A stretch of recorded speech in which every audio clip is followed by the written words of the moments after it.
सदाशिवसमारम्भां शङ्कराचार्यमध्यमाम् अस्मदाचार्यपर्यन्तां वन्दे गुरुपरम्पराम्। बोली शंकर भगवान की जय। हर हर महादेव।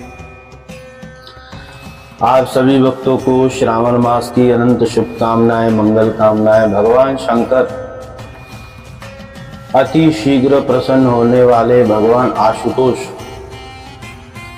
इस पवित्र श्रावण मास में सभी भक्तगण अपने घर में शिवालयों में जाकर के भगवान शंकर को प्रसन्न करने के लिए पूजा करते हैं।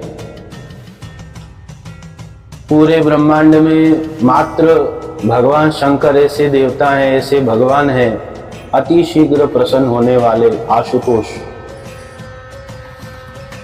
श्रावण मास के इस पवित्र मास में भगवान शंकर की पूजा के लिए क्या विधि करें सरल, जैसे भगवान शंकर और प्रसन्न हो जाएं।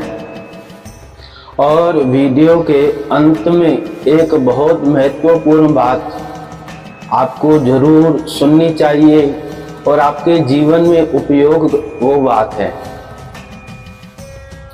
भगवान शंकर जैसे कि शास्त्रों में वर्णन है और संत महात्माओं के मुखारविंद से भी सुना जाता है कि एक बेलपत्र और एक जल की लोटी मात्र से ही भगवान शंकर प्रसन्न होते हैं।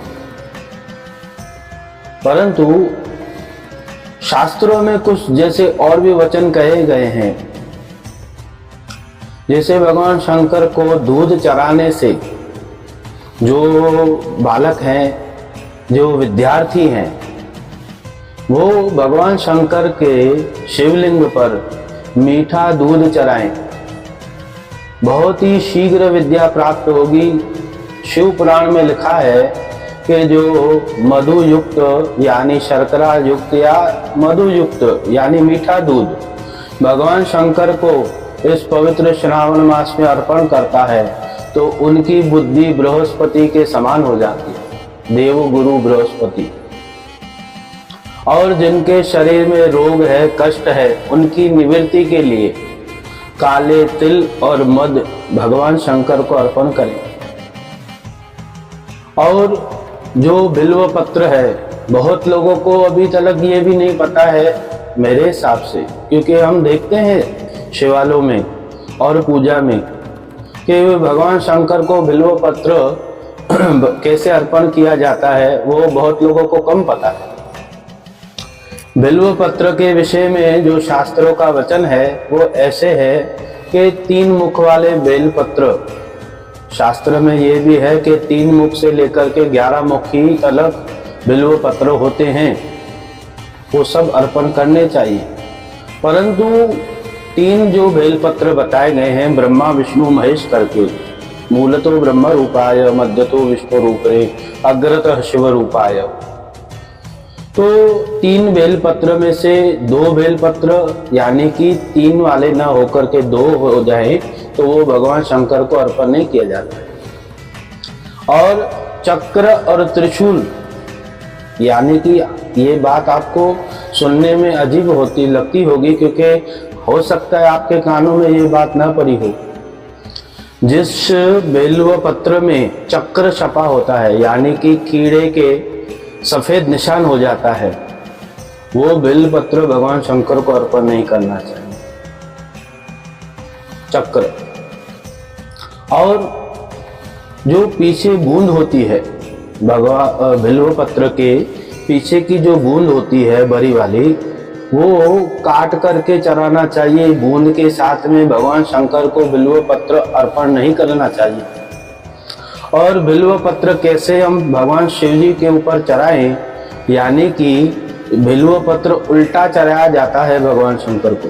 बहुत लोग सीधा चरा देते हैं, यानी कि जो सीधी सरल भाषा में कहें उल्टा बिल्व पत्र, यानी कि जो एकदम लसीलापन जो होता है वो भगवान शंकर के ऊपर आना चाहिए। ये बिल्व पत्र चराने की विधि है। ऐसे बिल्व पत्र चराने से, अर्पण करने से पूजा का फल अधिक हो जाता है। और जिनको स्मरण शक्ति कम होती है, बात बात पे बात भूल जाते हैं, गाय का दूध भगवान शंकर को अर्पण करें। भगवान शंकर की पूजा में गाय का दूध ही प्रयोग किया जाए तो अति उत्तम। और नाना प्रकार के जो पुष्प हैं वो भगवान शंकर को अर्पण करें। नील कमल भगवान शंकर को अत्यंत प्रिय है। नील कमल आपको प्राप्त नहीं हो रहा है तो लक्ष्मी कमल अर्पण करें। और भगवान शंकर को धतूर का फूल अर्पण करें। अर्क की माला भगवान शंकर को अर्पण करें। पूजा में बहुत सारी बातें हैं जो भगवान शंकर को अर्पण करनी चाहिए। पंचामृत भगवान शिव जी के ऊपर जरूर चढ़ाएं। अब इस वीडियो की समाप्ति में जो हमने आपसे बात कही थी, विशेष बात, बहुत लोगों को ये पता है कि भगवान शंकर के ऊपर तुलसी पत्र नहीं चढ़ता। शिव पुराण में लिखा है कि भगवान शंकर को तुलसी अर्पण करने से हमारे 10,000 पाप दूर हो जाते हैं। एक दो पाप की बात नहीं हो रही, यहाँ पर 10,000 पाप दूर हो जाते हैं। हरि और हर जैसे एक ही है, अंतर कोई नहीं है। जैसे माता पार्वती और भगवान शंकर अर्धनारीश्वर के रूप में, इसलिए तुलसी पत्र भगवान शिव जी को अर्पण जरूर करना चाहिए।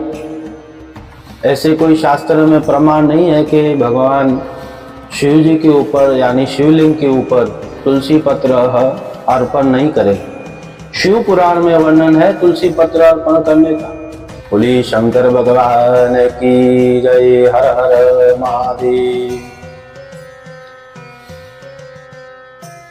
शिव भक्ति कल्पद्रुम YouTube चैनल को आप लाइक, शेयर, सब्सक्राइब जरूर करें और बेल आइकन दबाकर आध्यात्मिक कथाओं का आनंद जरूर लें। हर हर महादेव।